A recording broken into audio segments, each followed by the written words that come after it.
El Tomorrowverse es un universo conectado de películas animadas que comenzaron a lanzarse a partir del año 2020, después de ese final de la saga inspirada en los Nuevos 52 con Justice League Dark Apocalypse War. Este es un video en el que te explico brevemente cómo funciona este universo actual en relación con el anterior, y es que a pesar de que ya llevamos casi 3 años hablando sobre estas adaptaciones en el canal, además de muchas otras historias, todos los días veo comentarios preguntando sobre los títulos, el orden cronológico, que sigue después de Apocalypse, donde está Darkseid, Constantine, Barry Allen, así que si eres nuevo por aquí, bienvenido. Y ya te cuento todo enseguida, pero no olvides suscribirte, Después del final de Justice League Dark Apocalypse War, aparentemente esta saga había llegado a su fin. Ese mismo año 2020 llegó Superman, el hombre del mañana, con un nuevo estilo de diseño y muy diferente al que ya nos habíamos acostumbrado durante toda una saga de películas. Esta adaptación presentó alguna que otra pista que sugería el inicio de un nuevo universo animado, y efectivamente, para el año 2021 llegó a nosotros Sociedad de la Justicia Segunda Guerra Mundial, una película llena de emblemáticos personajes, pero que escondía entre escenas muchos diálogos, referencias y misterios que te aseguro serán muy importantes para el futuro, así que si recién estás poniéndote al día con todas las películas, aún estás a tiempo antes de la llegada de lo que teorizamos será una crisis en tierras infinitas. En el mismo año tuvimos a Batman y sus dos adaptaciones de Largo Halloween, un murciélago con muy poco tiempo como vigilante, un Bruce Wayne que se enfrenta a su primer misterio y comienza a darse cuenta de que su trabajo debe ir mucho más allá que solo asustar a los criminales, si es que de verdad quiere mantener a salvo a Gotham. Personalmente debo decir una versión de Batman que necesitaba de regreso, uno más vulnerable, propenso a fallar y equivocarse e incluso a perder alguna que otra batalla antes de comenzar a involucrarse en asuntos más allá de los límites de su ciudad. En el 2022 solo tuvimos una película conectada al Tomorrowverse, Linterna Verde teman a mi poder, aunque antes de su salida tuvimos un cortometraje animado centrado en John Constantine, y sí, es el mismo Constantine que vimos durante la saga anterior. Esta es una pequeña historia de la que te hablaré un poco más adelante. Regresando a Linterna Verde, en esta historia pudimos notar que el tiempo ha comenzado a avanzar rápidamente en este universo. Ya tenemos una Atalaya, una Liga de la Justicia en expansión y hasta un Hal Jordan convertido en el mejor oficial de todos. Ya que esta película aún es reciente, no daré demasiados detalles, así que mejor te voy a hablar sobre otra pieza importante que complementa a esta nueva saga, no solo con historias cortas, sino con ciertos misterios que aquí en el canal hemos tratado de responder y lo seguiremos haciendo conforme vayan lanzándose más entregas del Tomorrowverse. Me refiero por supuesto a los DC Showcase. Estos cortos animados han sido incluidos en el material extra de las películas de DC desde hace mucho tiempo, pero nunca o casi nunca pertenecían a alguna línea que ya conociéramos previamente, salvo el DC Showcase de Catwoman, que pertenece a la misma historia de Batman Año 1, una película individual, o el de Flecha Verde, que hasta hace poco lo vimos dentro de los cómics de Young Justice, aunque eso era algo de lo que ya se hablaba desde hace tiempo. Con la salida de Justice League Dark Apocalypse War llegó una pequeña aventura de Adam Strange perdiéndose en la lejanía de una galaxia durante la guerra de Rann y Thanagar, y al final fue encontrado nuevamente por un rayo Z muchos años después. Hasta aquí todo bien, una historia más de tantas que existen en las colecciones de DC Showcase, pero oh sorpresa, durante la película de Linterna Verde descubrimos que ambas historias estaban conectadas. ¿Esto ya estaba planeado desde el inicio? La verdad es que no lo sé, pero fue algo que me encantó. Sucede algo similar, aunque un poco más misterioso, en el cortometraje de Kamandi, el último chico sobre la Tierra. Este se incluyó en el material extra de Sociedad de la Justicia y bueno, no había nada extraño, al menos no hasta que...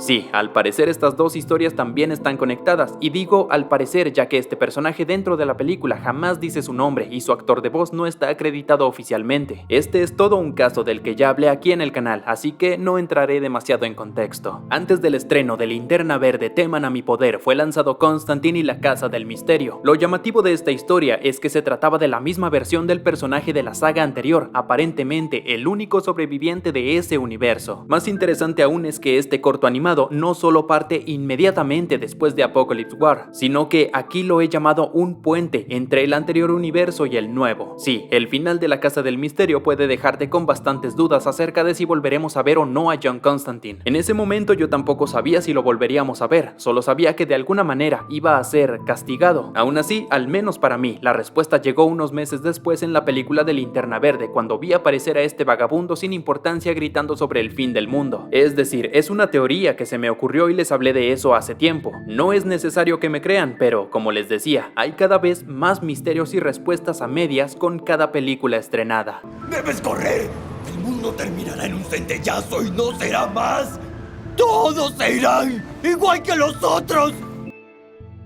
El orden cronológico en realidad no es la gran cosa. Los 3 DC Showcase que te mencioné puedes verlos antes de las películas. Casi todos están recopilados en colecciones de HBO Max. El de Adam Strange está dentro de la colección de Superman Shazam y el de Constantine y Kamandi están juntos en la misma opción. Las películas, pues basta con verlas en el año que fueron saliendo. Como dije, no es la gran cosa. El próximo 7 de febrero llegará Legión de Superhéroes. Aquí ya estamos listos para el debut de Kara Zor-El y compañía dentro del Tomorrowverse, y claro que estaremos atentos a las preguntas que puedan surgir desde aquí. También tendremos la primera película animada de la Liga de la Justicia de este universo, Mundo de Guerra, y aunque aún no hemos tenido ninguna imagen o avance o siquiera una fecha oficial de lanzamiento, también ya estamos esperando la información de su estreno. ¿Creen que veamos a Mongul en esta historia? Yo pienso que sí. Si quieres mantenerte al tanto de este tipo de información, no olvides seguirme en Twitter e Instagram. También puedes visitar mi canal cuando quieras para ver algunos resúmenes, análisis y teorías del universo animado de DC Comics, aunque sí, de vez en cuando también hablamos de otras cosas. Gracias por haber visto este video, espero que mi explicación te haya servido. Nos vemos en la próxima, chicos. Mi nombre es Alex para el canal de Negayo.